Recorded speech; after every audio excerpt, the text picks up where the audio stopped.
Assalomu alaykum ko'pchilik. Bir necha hafta qoldi biz ko'rishib bilib bazani analiz qilib savol javoblar va o'ylaganlarimizdan o'rtoqlashib qilmali baza to'g'riliq mabahslashish guruhliklar. Shunga men o'tgan keyingi bir oylik iqtisodiy ahvollarni pul moli bozori munosabatlik ba'zi muhim ko'rsatkichlarini o'lchagandim, o'lchab shu to'g'riq analizimni ve bazı mühim grafiklarni birlikte ko'pchiliklar o'rtoqlashaylik dedim. Biz her vaqtda o'lchayincha eng avvalo real iqtisodiy faoliyatni o'lchaymiz. Ya'ni Amerikani asos qilgan real iqtisodiy o'zgarishlarning kuchli ojiz bo'lgani yoki oldingi haqiqatdan biz o'lchayga qaraganda oshgan yo oshmaganligini o'lchaymiz. Chunki bu bevosita o'ttirki tipdagi shirkatlarga va ularning foydasiga ularni setishning kuchli ojizligi ham o'ttir qismdagi ko'plagan aholiliklarni bizlarga o'xshash maoshining kirimining ish oshmasligiga ta'sir qildi. Mening o'lchishimga asoslanganda umumyuzlik yaxshilanish bor oldingi qatim biz o'lchagan qaraganda. Bo'libmi eng ko'rnelik yaxshilanish bo'lgani Atlanta Fed e'lon qilgan GDP, yani hozirgi GDP'ni mo'ljallab e'lon qilgan narsa. Ko'rnelik oshgan oldingi qatim 2,2%, hozir 3,9%. Ondan sırt Amerika'nın o'zining iqtisodiy aktivitetlarning faoliyatlarning jonliligini o'lchagan ko'rsatkichimi oshgan. İşsizlik nemesi Amerika bozorida işsizlik ahvoli asla muqim cho'ng bir o'zgarish yo'q. E, Ondan keyin yeni bir ko'rnelik eshish yangidan kelayotgan zakazlar, ya'ni mallarga shirkat korxona zavodlarga kelayotgan zakaz mallar yeniden buyurtgan mallarning soni tez oshgan. Bu endi ishlab chiqarishning oldingi keyingi bir necha oy ichida jonlanganligidan derak berdi. Chunki zakaz ochdi degan gap shirkatlar o'z zakazini to'ldirish uchun jiqroq ishlaydi. Jiqroq ishsa jiqroq odam oldi, jiqroq odam ishlatdi degan gap. Ehm, Diqqat qilgan bir narsa, Iliya yeni iqtisodiy yetaklab mang'uchi ko'rsatkich konferans bo'ldi. Biz to'l o'lchaymiz buni. Bunda biraz çekiniş var. Bu hem de iqtisodning bundan keyingi 6-7 oydan keyingi ahvolni mo'ljallaydi. Yüzde to'g'ri bilmaydi ama mo'ljallaydi. Yani iqtisodning oldimizga bir necha oydan keyin ziyoda qizish yoki biraz ostlash, qizib ketganki biraz ostlash ahvoli bo'lishi mumkin degan faraz. Ammo umumiy jihatda aytgan chog'da biz o'lchagan bu 13 ko'rsatkichning ichida ko'p qismi iqtisodning sijil yaxshi eshilayotganligi, iqtisodiy faoliyatlarning jonlanayotganligidan derak beradi. Bu endi yine burun aytgandek xam material bahosiga, energiya, o'tir tip shirkatlarning ahvoli uchun foydali. Hem biz bekrak diqqat qiladigan qism pul muomala bozoriga kirib chiqayotgan kapitalning umumiy dunyoning umumiy pul muomala sistemasidagi 5-chi kapital, ya'ni liquidity'ning ahvoli, kreditning ahvoli, kreditning kar qisqi, pul ta'minotining kar qisqi dunyoga umumiy o'simning yuqori tuvaligi. Bu narsani o'lchaymiz. Bu hamda ko'pincha bizning qo'ldagi paychiki va kriptolarning bahosiga ta'sir qilgan muhim bir makrolıq omil. Biz buni doim o'lchayotgan, buni o'lchishimda umumiy natijasi ancha yaxshi emas. Oldingi qatimga qaraganda chekinish bayini pul muomala bozorida qisilishini, ishinchi kapitalning qisilayotganligidan derak berib turadi. Eng ko'p qisilgan soha bu Amerikaning dollar likviditesi, ya'ni Amerika tarafidan besilayotgan dollar. Biz buni doim bir o'lchagan, bir qatim qarab tafsilotini ko'rib o'taylik.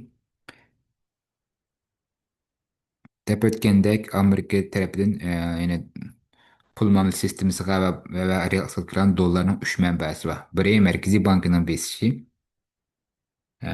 Fedning, yeni biri Amerika hukumatining Markaziy bankidagi hisobotidagi dollarni ishiltishi, uchinchisi banklarning Fedning hisobotidagi, ya'ni o'zining dollar Fed qilgan amalga soxlashib dollarni chiqib ishiltishi, ya'ni Markaziy banka, hukumat va xususiy banklar 3 noktadan kirdi dollar sistema kirse. Biz hemisini daim ölçevatkan. Ölçep kırmızı Merkezi Bankının e, uzundun bu yan bu Merkezi Banka bulup 2022'den bu yan bazardan doları 5. dolarını sömürü vardı.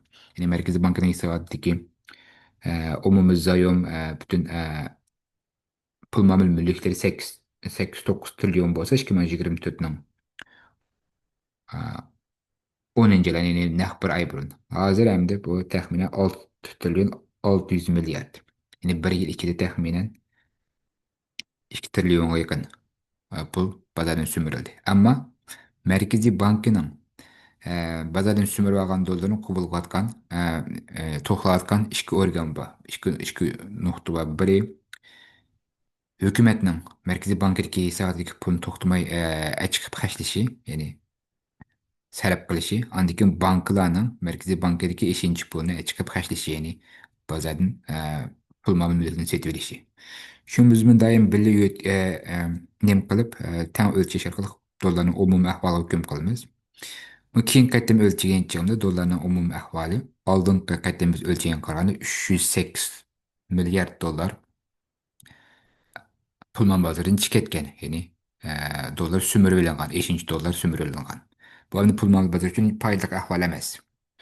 Diqqat qilsak biz 5. ayın ahiri 320 milyar dollarının sümürülen degan bunun köp kısmı baj sebebinden bolgan, yani hükümet baj yığılan bolgan ki 5. ay 4. ayın ahiri 5. ay tarafıda kişiler baj tapşırdı. Şuna akma hükümetin hesabındaki pulu bırakla aşkan. Bizden bunun təsirini 2-3 ay içinde merkezi ve pul mal bazarı görüşki başlayayım degan tutuk. Endi degendek 5. ayın ahirdeki ahvalının təsirini şu 8. ayın ahirinde başlayıp görüşki başladık. Hazır yine kenar kölemde dolar pul mamul sisteminin sümürüylengan. Bunun asas sebebi yine kaydedin bu hükümetinin özünün Merkezi Bankadaki hesabatını kaydını kuruşu. Eğer hükümet Merkezi Bankadaki hesabatının pulunu açıp haşlisa bulsan azlısa bazarda dolar köpüydü. Eksi hükümet Merkezi Bankadaki hesabatıga pulunu cık ursa bazarın dolarını kısıp algan buldu.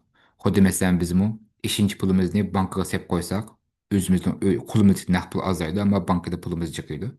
Bankada pulumuzu açıp haşlasak, o pul ıqtisat görüşüne okşaş iş.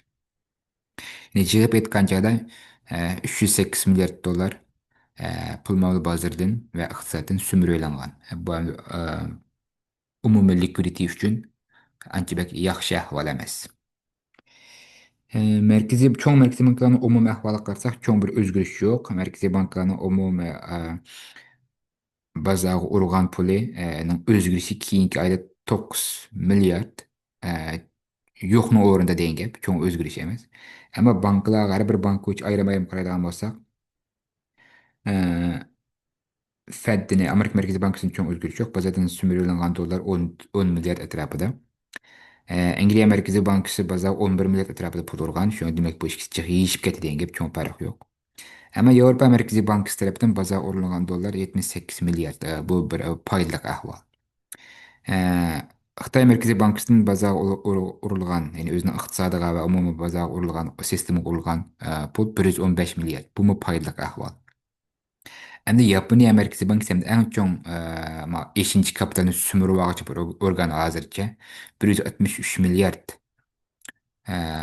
dolarını bazardan sümürüp ağalıqını görürüz. Yaponiya hem de yakından bu yana pul pahalılıqını biraz ensirep bazağa Merkezi Bank arkalık bazağa pul uruşunu astat deyətdə bazardan pul sümürüp, 5. pulunu sümürüdü. Jığıp etkancada bu Merkezi Bankadan atsan içinde Merkezi Bankadan içinde bazağa pul urvatkanı. Xitoy Merkezi Bankası, anniki Angliya, yakında Avrupa, çünkü biz Fransiya'nın, Angliya'nın maliye ahvalının biraz načarlaşkanlığını anladık ki keyinki bir neçe hafta içinde. Şu Merkezi Bankalar bunun hatta inkas kaytırıp bazardaki ciddilikini el kılış için sisteme pul uruşunu tezletti. Ama bazarın tohtma pul sümürü atkanı Yaponiya Merkezi Bankası. Çünkü Merkezi Bankalardan bazı urgan ya sümürü algan pulu çoğun bir özgürlük yok. Ma aldın qaytım kıladık unda keng göleni bazaq orlatkan pulu yok diyerlik. Ötken qitim ölçeğimizde biz 200 174 175 milyardga yakın pul badanın sümürü algan kögen tuk.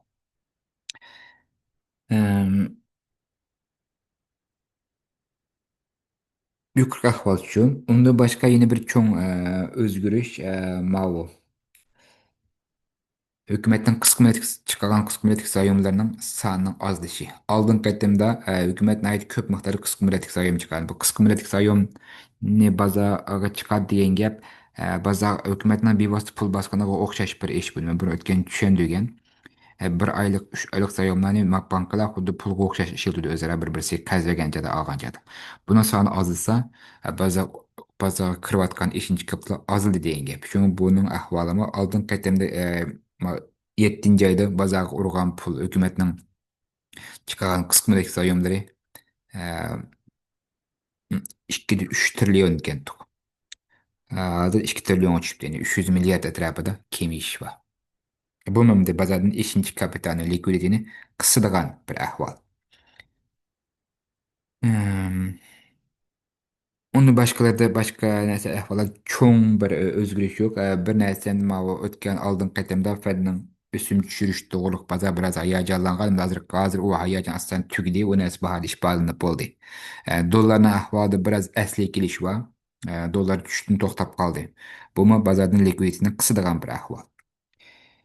Ama neftning bahası yanada töven, bu bazar üçün paydalıq. Neft endi çoğun bir xam əşya, çoğun nurgun kitana meyli şəxslərə, meyli şirkətlərə çoğun bir çıqqın mənbəsi hesabında. Şu neftning bahasından töven duruşu, kişilərin kolda bazarda işinci kapitalını kolladığan bir ahval.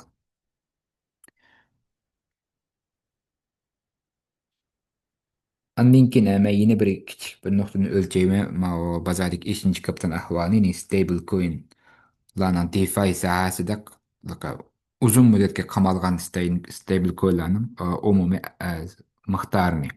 Yeni kişilerning qo'lida ishinchi pul bo'lsa, e, bulup mu şu kripto sahasiga mablag' sag'inlar pullarni DeFi sahasiga akirib turib ishinchi foydalashga tirishadi. Aks kishilarning qo'lida ishinchi kapital qisqinchalik bo'lsa, kishilar buni qilishdan o'zini ep qochadi. Shunga shu DeFi sohasidagi total value look TVL degan narsa men pat-pat qaragan bir ahvol. Diqqat qilsak, TVLning cho'kishi, ya'ni tuvalishi bizga kripto bozoridagi ishinchi kapitalning tez kemayotganligidan oldin xabar berdi. Qarasanlar, masalan, 2021 oxirida shunday bo'lgan. Yaqinlashsam. 2024'ning oxirida shunday bo'lgan. 2024 12 yilda bu kemishga boshlagan. Bir ishga keyin bozorda cho'ng tushish ko'rildi. Endi hozirmi biroz kemish bor. Bu kemish davomida shu o'qimayman, lekin e, bo'libmi 9 yana oxirdan keyin. Endi bunga hozircha bir narsa deyish biroz baldur. Chunki yine bir ish hafta o'tmay turib buning oz degan yine bir 1-2 hafta o'tmay turib buning to'liq kemaygani bilolmaymiz. Hozir faqat qisqa bir davolik o'shamdi. Qaragan bo'lsak cho'ng bir o'zgarish yo'q. Muqim asta-asta o'rlayotgan ahvol. Men o'tganda asta-asta o'rligini qarab turib, kripto sohasida cho'ng bir tushish cho'ngidan tushish ko'rilmaydi deb faraz qilgan. Degandek Ethereum, Solana'nın bahaları belki bir çoğun bir tushish ko'rilmaydi oldin qaytdim qalik. Ammo hozir men qisqa muddatli chekinishdan keyin ba'zan biroz kuzatish kerak degan qarash kelib qoldim. Yuqori qilish shu. Hamda bundan sirt men shu ba'zi boshqa diqqatimizdan ba'zi muhim grafiklarni ko'pchilikdan bir o'rtaqli şey. Hamda bozorning umumiy ahvoliga qaragan bo'lsak, e, mayli paychik olsun, mayli kripto olsun, asta-asta o'rlayotidi. Kriptoda Bitcoin'ning o'rlishi to'xtab qolgani hali uzun bo'ldi. 120 atrofidan keyin yangi bir yuqori nuqta chiqmadi. Aksincha Ethereum va Solana mashalani qo'lga ilib qaytadan mingyotgan. Ammo keyingi qatam o'rlash bu to'xtab qoldi. Biz pay bozoriga qaragan bo'lsak, pay bozoridagi o'rlash nurg'un kishilarni ensirayotgan qaytadan bir iqtisodiy ko'pik paydo bo'larmikin deb ensirayotgan darajada emas ish bo'lmasa hozircha nima uchun deganchada korxonalarning profit marginsi biz margin to'g'ri bilan so'zlagan profit marginsi yanada tarixdagi yuqori bir holatda bo'libmi texnika va munosabat shirkatlarning profit marginsi bozor kayfiyat baho kishilarga ne davomli ehtiyotchan bo'lishga undab turdi albatta ammo e, bu narsa nima u shirkat korxona topgan foydasi kishilar o'ylagandek unda qo'rqinch darajada tuban yoki reallikdan ayrilib ketgan darajada emas. Bu dikkat qilgan bir narsa. Yine bir narsa hamda bütün o'sha iqtisodiy davriylikdagi muhim bir narsa kreditning kengayib qisqligi. Kreditning kengayib qisqligini belgilagan muhim bir omil markaziy banklarning umumyuzlik o'simini o'stirish va tushirishi. Normalda markaziy banklar o'sim o'stirish tushirishda bir bilan maskalanib ep mangdu. Agar dollar tüve acizse köp kısa merkezi bankalar ösümünü düşürüşke başlaydı. Çünkü dolar küçük vakti ösüm düşerse özünün pullarının kıymeti çıkıtalan boğalıktın dollara karap iş tutudu. Dolar acizlaşka başlayan yakı bulupma 2025 25'nin altıda 2024'te öğretim biraz toxtadı. 2025'te bir dolar acizledi. Dünyanın başkasındaki nurgun merkezi bankalar ergişip ösüm çürüşünü başlagan. Şu merkezi bankanın ösüm çürüş əməliyyatda iqtisadi fəaliyyətini canlandırılan bir əhval. Şunun qarasaqmı iqtisadi fəaliyyətin bundan canlanış ehtimallığının yuqorluğunu görələyimiz.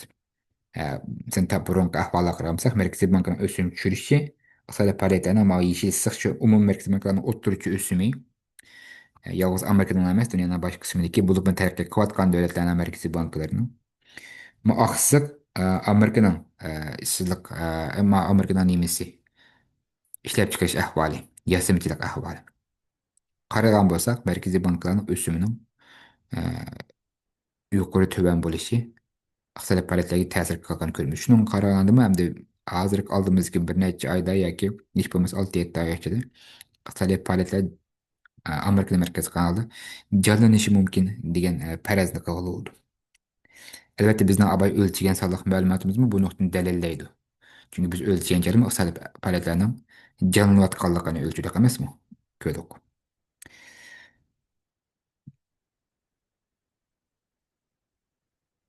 Hmm. Yukarısı Bitcoin'in iqtisadi ahvoli bilan bilinmayotgan bir grafiki hamda opay o'tgan degandek orada biroz hozir Bitcoin'ning bahosi bilan umumiy iqtisodiy ahvollarning harakatida nima bor, ayrilish bor.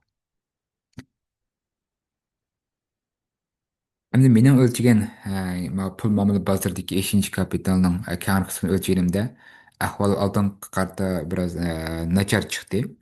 Ammo an keyingi mau mani ko'ran yana bir yangi markaziy banklarning va yoki boshqa butun shu zayon bozoridagi eng yangi soliq ma'lumotlar asoslangan chog'da e, umumiy liquidity ya'ni umumiy ishinchi kapital dunyodagi ishinchi kapital ya'ni ishinchi kapital deganimizda bir narsa sotilishga tayyor turgan kapital davomli ish borligini ko'ramiz ammo bu xil ish hozir keyin bo'libmi 9 oyning o'ttirdan boshlab ostlab qolgan belki meni o'lchayim ma ahvollar bo'lishi mumkin ya'ni 8 ayning oxirgi ahvolini o'lchagan bo'lishi mumkin chunki o'lchagan ba'zi sonliq ma'lumotlar da bo'libmi xitoyning andan keyin shvetsariyaning markaziy banklarining sonliq ma'lumotlari biroz kengroq chiqadi emasmi ya'ni yig'ib aytganchada hamda bu umum ahvol 7 ayının 38'ine başladığım başlap işinci kapital iş vatkan bazada. Ama hozir bu xil ishning surati ostlavat qolgan ko'rsatadi. Endi agar bizning burunqi deganimizdek ishinchi kapital bozorga balkim 2 oy atrofida 2,5 oy atrofida bozorga kirishga boshlaydi, bozorga ta'sir qilish boshlaydi degan qarashimiz to'g'ri bo'lsa, oldimizga bir necha haftada, bir necha oy bo'lib 10 oyning o'rtalarigacha hozir 10 oy qoldi. 11 oyning o'rtalarigacha balkim bozorda biroz yaxshi tushish bo'lishi mumkin. Undan keyin balkim 12 oylarda xatar paydo bo'lishi mumkin. Men o'tgan masalliq ma'lumotdim.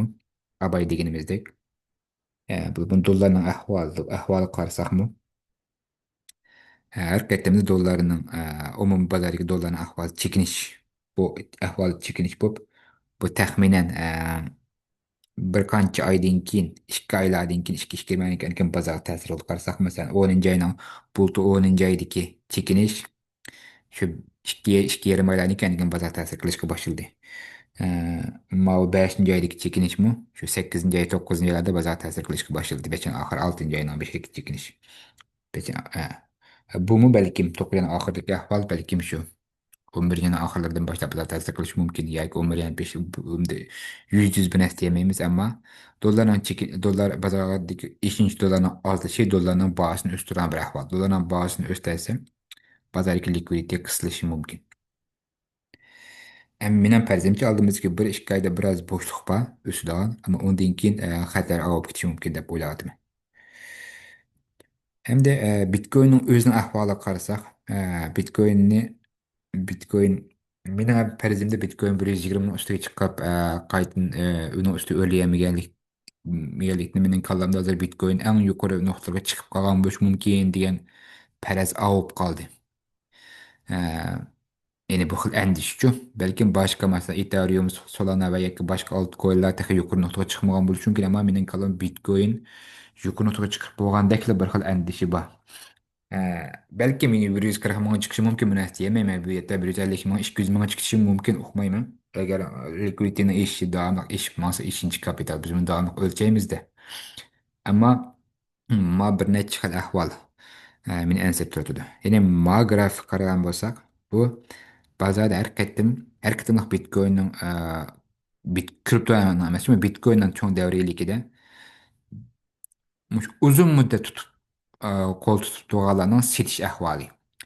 Qachonki Bitcoin'ni uzun muddat tutganlar keng ko'lamda setishga boshlab qo'ldan chiqarayotgan chog'da Bitcoin'ning asosan yuqori nuqtasi o'tib bo'lgan bo'ldi. Ya'ni Bitcoin'ning uzun muddat tutganlar Bitcoin davriyligining eng tuvan qismida oldi. Ya'ni mushu nima siziq shu apelsin rangli qizil sariq rangli siziq qarsanglar, buning eng ko'p bo'lishi, eng ustiga chiqqan vaqti bozorda asosan uzun muddatli tutganlarla, ya'ni whale deymiz o inglizce. Kitlarning qo'ldagi bitcoinni eng jiq vaqti. Bunun eng tuvan vaqti ularning qo'ldagi bitcoinning mutlaq ko'p qismini keyin kirganlarga setib bergan vaqti. Ya'ni ko'k o'rlishi. Har ketimda mush o'rlab yuqori nuqtaga chiqqan chog'da bitcoin eng yuqori nuqtaga kelib qolgan bo'ldi. Qarasak mesela 6 qatim, 4 qatimliq davrliklarimiz shunda bo'lgan. Hozir bularni setish eng ko'p. Ham bir narsa ularning qo'ldagi ya'ni uzun muddat bitcoin tutganlarning, ya'ni cho'ng cho'ng kitlarning deymiz-ku. Bularning qo'ldagi bitcoinning ozlishi market qarakida eng tuvan nuqtaga tushib qolmagan hozircha. Bu bir endi odamni biroz tasalli beradigan bir narsa. Lekin setishi nihoyat ko'p. Ya'ni hozir to'xtamay setayotganligini ko'ramiz. Ya'ni kitlarning, ya'ni bitcoinni uzun muddat tutquchlarning to'xtamay bitcoin setayotganini ko'ramiz. Bu bir odam ansirtan bir ahvol. Ha, Ammo ularning qo'ldagi bitcoinni to'liq setib, oldin qatimliq yuqori nuqtaga kelib, unda eng tuvaga tushirib qo'ymagan hozircha unda qilganini ko'rmadik. Ammo sotgan bitcoinning soniga qarasak, har qanday vaqtga qaraganda yuqori. Ya'ni hozir mushu qisqagina bir necha nima ichadilar, masalan 2025 kirgandan yaqin bular taxminan 3,5 million bitcoin setib olgan. Ma'nini qarasakmi shu, ya'ni Mao nuqtaning qizil nuqtaning eng tuvan nuqtaga chiqishi uzun muddat bitcoin tutquchlarning qo'lidagi bitcoin eng ko'p sotgan vaqti. Ya'ni bular eng ustida sotadi bitcoinni. Ya'ni yangi kirganlar setib turdi, shunga baho tuvallaydi. Ularning yeshil rangli nimaning eng yuqori ustiga chiqqan vaqti uzun muddat tutganlarning qo'lida bitcoinning eng ko'p vaqti, eng ko'p evagan vaqti. Har qatam qasalar Bitcoin'ning eng tuvan vaqtida, ertangi davriylikning eng tuvan vaqtida bular eng jiq oldi, eng jiq tushgan vaqti Bitcoin'ning bahosi. O'rlab eng yuqori chiqqan joyda bular sotadi. Shundan qarabmi, biz Bitcoin davriyligining qayerga texnik hukm qila olamiz. Qarasak, bular eng jiq olgan vaqti, masalan, 2024 9 ay cho'ng bir o'rlashdan burun, endi keyin 2025 4 ay. Mau Trump bilan tarif qo'ymay bu deb MBA'da cho'ygan vaqt. Hazır hem de bulanın kolda sen Bitcoin yok. Köp seyret kalkan ahvalını görmez. Yani yeni bir nerse hem bu da ama hakikaten kadar çekemezse bulan seyretişinden sürüydü. Şu başına hem de bu abay etkandek bırakla Bitcoin çıkışıdı yakdimidim lekin menen kallamda Bitcoin yukarı oturup kep kalgan okşumamdı degen endişe küçüyordu manasıyla karapçı. Ama Ethereum solana karta мәдәхи у хил әхвалда эмас хәзер. Булып ма stable coinларның умумлашышы, бирок Американың пул мамил стратегиясенең içine кирсе bu stable coinларның. Мине каламда Ethereum, Solana va Tron'ga o'xshash stable coin ishlab chiqaradigan blockchain türlәренең инде o'rlash fursati bor degan qarashni shakllantirdi. Hmm, ondan keyin oxirida qisqa deb o'tadigan ham o'xshamagan temalarda kishilar mablag' solganchada endi e, masalan biz uranning gapini qildik, oltin kumushning gapini qildik, qimmatli metallarning. Andan keyin sun'iy aql deymiz, mashina odam robot deymiz. Endi har xil temalar bo'yicha mablag' solganlar shularning ETF'ini oldim, ya'ni mush mablag' solg'uvchilar diqqat qilgan bir nima grafik bu endi. Bu grafikning o'ng tarafi qanchachik odamning mush temini qo'g'ilgan yoki qo'g'ilmagan ko'rsatadi. Bunun sol sol tarafidagi Y o'qi. Va o'ng tarafidagi X o'qi mush sohaga kiritgan kapitalning jiq yoki ozligini ko'rsatadi. Endi biz qanday vaqtda kirsak ma'lum bir temaga foydalanamiz deganchada uni qo'riqlagan odam oz, ammo uni u kapitalga eng ehtiyojli vaqtida kirsak, ya'ni eng baldir kirib olgan bo'lamiz. Aksicha, uni qo'riqlagan odam bek ko'p, ya'ni ustiga chiqqanchada va uning ya'ni u sohaga allaqachon kapital kirib bo'lgan, ikkinchi kapitalga ehtiyoj yo'q vaqtda kirsak, eng kechikib kirib qolgan bo'lamiz. Shuni qarasanglar hozir bo'lib bo'lmasa ariqqa o'xshash digital iqtisodga o'xshash ba'zi sohalarda e, bu bilan qo'shqa odamlarmi jiq bularning ishinchi kapitalga olan ehtiyojim yuqori emas.